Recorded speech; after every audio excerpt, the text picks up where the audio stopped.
어떤 리더는요 굉장히 사람을 중요하게 생각해요. 어떤 사람은 그 사람의 어떤 개인적인 건데 이런 건 잘 모르겠고 그래서 일이 어떻게 되고 있냐 이것만 따지시는 분도 있어요. 자, 둘 중에 뭐가 좋은 걸까요?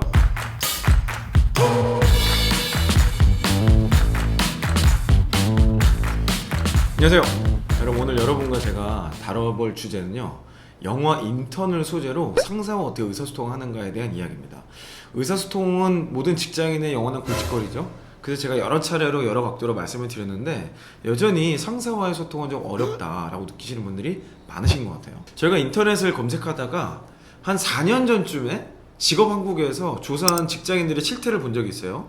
근데 그 조사 내용 뭐 4년 전이니까 지금이랑 얼마나 차이가 있을까 해서 여러분께 다시 한번 조사 요청을 드렸는데요, 거의 비슷하게 나왔어요. 그중에 가장 어렵게 생각하시는 것들이 일관성 없는 업무 지시더라고요. 물론 이제 비도덕적 언행이라든지 성격 차이 같은 것들도 있는데 뭐 이거는 예전에도 있었고 지금도 있었고 조금 비중이 달라진 거니까 일관성 없는 업무 지시가 가장 어려운 내용인 것 같아요. 자, 오늘 그 내용을 영화 인턴과 함께 알아보도록 하겠습니다. 영화 인턴은요 70대 인턴 벤과 30대 CEO 줄스의 이야기예요. 줄스는 시간이 아까워서 회사 내에서도 자전거를 타고 다니고 경영 외에도 고객 응대, 포장 뭐 이런 사소한 것까지 직접 챙기는 열정적인 CEO입니다. 뭐 워커홀릭 같은 거죠. 하지만 줄스는 벤과 함께 일하는 걸 처음부터 불편해합니다. 입사 후 2분 면담 뒤에 별도의 업무 지식 없이 대기하는 상황을 주는 걸 보면요, 줄스에게 벤은 안중에도 없다는 걸 알 수 있죠. 하지만 벤은 사소한 행동들을 통해서 스스로의 존재감을 발휘합니다. 회사와 줄스에게 없어서는 안 될 중요한 존재가 되죠. 자, 이 과정에서 여러 에피소드들을 보여주는 게 영화 인턴의 주요 줄거리라고 말할 수 있을 것 같아요. 여러분, 영화에서 보면 CEO 줄스가 뭐 일단 예쁘죠? 예쁘고 되게 멋있어 보여. 그죠? 멋있어 보이는 건 사실인데 저런 워커홀릭 여러분 상사라면 어떨 것 같으세요? 제가 한창 회사 생활할 때 처음 팀장 맡았을 때가 진짜 좀 비슷했어요. 앉아나서나 자나깨나 일 생각만 했던 것 같고 나처럼 회사 생각을 안 하는 부하 직원들을 거의 이잡듯이 잡았던 것 같아요. 지금은 뭐 사실 그렇진 않습니다. 근데 그 당시에 되게 미숙한 리더십이었기 때문에 좀 더 그게 두드러졌던 것 같아요. 자, 줄스 보면 어때요? 고객이 필요하다 그러면 뭐 자기네 회사에서 팔지 않는 건데도 막 무조건 환불해줘야 된다는 걸 다 뒤집어 엎어버리죠. 이거 했다 저거 했다가 일정도 막 순식간에 막 계속 바꿔버리고 자기를 위해서 열심히 서비스하는 비서는 뭐 안중에도 없어요. 그건 당연히 네가 하는 일이야 라는 좀 다소 비인격적인 것 같은 모습도 좀 보일 때가 있죠. 아무리 부하 직원과 오랫동안 얘기했던 거라도 본인이 느끼기에 중요하지 않다고 생각하면 기억도 못해요. 자, 이런 상사랑 일한다면 여러분은 어떨까요? 외모 뭐 이런 거 빼고 진짜 그냥 이런 팩트만 놓고 이런 상사와 일한다면 여러분 어떨 것 같으세요? 자, 이런 상사랑 일하고 싶어하는 사람은 별로 없죠. 그런데 안타깝게도 대부분의 상사가 이런 비슷한 현상들이 있을 겁니다. 왜냐면요, 상사도 사람이기 때문에 그래요. 이 상사가 사람이라는 것 안에는 굉장히 많은 요소가 포함되어 있는데 여러분들이 꼭 아셔야 될 몇 가지를 제가 잡아드릴게요. 일단 여러분들이 많이 하시는 오해가 상사는 모든 것을 잘할 거야. 전혀 그렇지 않습니다. 상사가 여러분보다 더 바쁠 확률이 매우 높아요. 여러분이 보기엔 상사가 뭐 그냥 별로 일하는 것 같지도 않고 노는 것 같기도 하고 뭐 그럴 수 있지만 실제로 상사가 고민하거나 성과에 대한 프레셔를 받는 게 훨씬 높을 확률이 일반적인 회사라면 훨씬 더 많을 거예요. 물론 젖은 낙엽 같은 상사들은 안 그런 경우도 많이 있습니다. 근데 이런 리스크라든지 책임을 져야 된다는 것 자체가 뭐예요? 본인이 지금 생각해야 될 게 많기 때문에 다른 거를 미처 신경 쓰지 못하는 상황이라는 거예요. 내가 가지고 있는 컴퓨터 용량이 다 된 거야, 머릿속이. 그러니까 내가 중요하게 생각하는 것 이외의 것은 기억하기도 어렵고 고민하기도 어렵고 세심하게 바라볼 수가 없는 거죠. 예전에 실무자일 때는 아마도 이런 것까지 다 고려했을 거예요. 근데 책임자가 되면서 밑에 여러 실무자를 두게 되고 그 실무자들이 다 하나같이 어렵다는 말을 많이 하기 때문에 그 중에 가장 중요한 것, 또 우선순위가 될 만한 것에 집중할 수밖에 없는 거죠. 그래서 여러분들은요, 상사와 소통할 때 이런 현상 자체를 놓고 어려워하거나 힘들어하기보다는 상사와 관점을 최대한 맞추시고 그에 맞는 아젠다나 필요한 타이밍, 방식을 가지고 소통하시면 사실 이 문제는 깔끔하게 해결될 수가 있어요. 그래서 제가 여러분께 드리고 싶은 솔루션은요, 상사의 스타일에 맞게 여러분이 하고 있는 일을 자주 노출하는 게 좋다고 말씀드리고 싶어요. 상사와 소통하는 게 무슨 뭐 커피 타임 갖고 이런 게 아니잖아요. 무슨 친목이나 교제라는 게 아니라 결국은 어떤 일을 잘 하기 위해서 정보가 교환되는 건데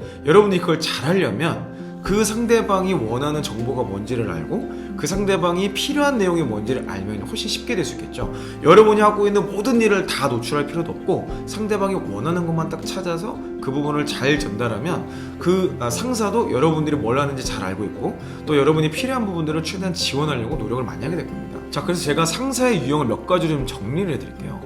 이런 상사인데 내가 이런 방식으로 소통했던 건 아닌지, 또 이런 상사인데 이렇게 소통했던 건 아닌지, 상사와의 의사소통에 트러블이 있었던 상황들을 한번 반추해 보시면서 여러분만의 의사소통 노하우를 한번 찾아가 보시면 어떨까 싶습니다. 일반적으로 우리가 만날 수 있는 상사의 유형을 제가 8가지로 정리를 해드렸으니까 요걸 한번 보시고 여러분 상사는 어떤 유형인지 한번 피드백을 해보세요. 첫 번째는요, 결과 중심과 과정 중심입니다. 자, 어떤 상사는요, 결과만 따져요. 그래서 뭐 했는데 so what? 계속 이것만 묻는. 아마 또 CEO급으로 갈수록, 상위 리더십으로 갈수록 이런 분들이 훨씬 많을 겁니다. 왜냐면 결과만 보기도 사실 일이라는 게 쉽지 않거든요. 특별히 비즈니스나 조직이라는 게 과정에 아무리 의도가 좋고 선해도 결과가 안 나오면 사실은 그 모든 게 의미 없다고 평가되는 경우가 굉장히 많아요. 그런 분들에게는 반드시 결과 중심적으로 먼저 소통하는 게 중요하고요. 그 반대편에는요, 과정을 굉장히 중요시하는 상사들이 있어요. 이런 사람들은 당연히 이런 부분도 따져야겠지만 과정과 프로세스를 먼저 소통하는 게 좋습니다. 제가 지금 이 2가지 케이스를 말씀드리는 거는 유형이나 타입 같은 것도 있겠지만 우선순위, 무엇부터 이야기를 하고 무엇을 더 중점적으로 이야기할 건지를 놓치지 말라는 뜻이에요. 자, 두 번째 유형은요, 사람 중심 또는 일 중심이에요. 어떤 리더는요, 굉장히 사람을 중요하게 생각해요. 그래서 그 사람의 감정 상태, 그 사람의 성장 상태, 그 사람의 목표, 이런 것들을 다 고려해서 그러면 이 사람한테 이 일을 줘야겠다, 이렇게 이해하는 분이 있는 반면에, 어떤 사람은 그 사람의 어떤 개인적인 건데 이런 건 잘 모르겠고 그래서 일이 어떻게 되고 있냐 이것만 따지시는 분도 있어요. 자, 둘 중에 뭐가 좋은 걸까요? 둘 다 좋은 거예요. 사람 중심이니까 뭔가 좋은 것 같고 일 중심이니까 나쁜 것 같고, 아니에요. 두 개는 연결이 되어 있습니다. 앞에 있었던 결과와 과정도 뗄래야 뗄 수가 없죠. 사람과 일도 뗄래야 뗄 수가 없어요. 다만 둘 중에 무엇을 더 먼저 인식하는가, 뭘 더 중요하게 생각하는가를 포인트 잡기 위한 것 뿐입니다. 여러분 오해하지 마시고 내 상사가 어느 영역에 조금 더 먼저 반응한가를 한번 테스트를 해보세요. 세 번째는 추진형 그리고 프로세스형입니다. 추진형은요, 일단 문제를 만나면 더 이분들이 신나하시는 분들이에요. 일단 뚫어내야 돼. 계속 가야 돼. 전진밖에 없어. 이런 분들하고는요, 계속해서 프로그레시브하고 전진하는 이런 내용들을 계속 얘기해야 돼요. 프로세스형에게는요, 절차와 기준을 얘기해야 돼요. 그래서 법적인 문제가 있다든지 리스크가 있다든지 이런 것들을 따져야 되는 거죠. 네 번째로 읽는 사람이 있고 듣는 사람이 있어요. 어떤 상사는 보고서나 이메일을 먼저 보내주길 원하고, 어떤 상사는 그걸 아무리 보내봐야 읽지도 않으면 머릿속에 정리가 안 돼. 그런 경우에는 반드시 만나서 대면 보고를 해야 되는 거예요. 이런 특징이 있기 때문에 우리는 이것들을 고려해서 상대에 맞게 의사소통을 해야 되는 겁니다. 자, 이 인턴이라는 영화를 보면요, 이 벤이라는 사람이 시니어 인턴십을 하면서 이 CEO에게 이렇게 소통하는 모습들을 많이 볼 수 있어요. 자, 영화를 보면요, 줄스가 회사를 왔다 갔다 하면서 저까지는 신경을 못 쓰겠지만 테이블 위에 항상 너저분하게 정리 안 된 채로 물건들이 있는 모습을 보고 스트레스를 받아요. 그래서 사실은 저도 비슷하거든요. 저 출근할 때 정리 안 돼 있으면요, 제가 그걸 정리할 때도 있고 직원을 정리하라고 할 때도 있고, 그러니까 당연히 이런 것들이 있을 수 있어. 그걸 눈살에 찌푸리는 줄스의 모습을 캐치한 벤이 어떻게 해요? 그걸 본인이 그냥 싹 청소를 해버립니다. 그 일, 아무것도 아닌 일 같지만 그 작은 상사가 원하는 행동을 딱 하나 했을 때 그 뒤에 줄스가 어떻게 해요? 야, 이것이 이번 한 주간의 가장 기쁜 일이라고 이야기를 하잖아요. 그리고 나서 드디어 벤이라는 사람의 존재를 자각하게 됩니다.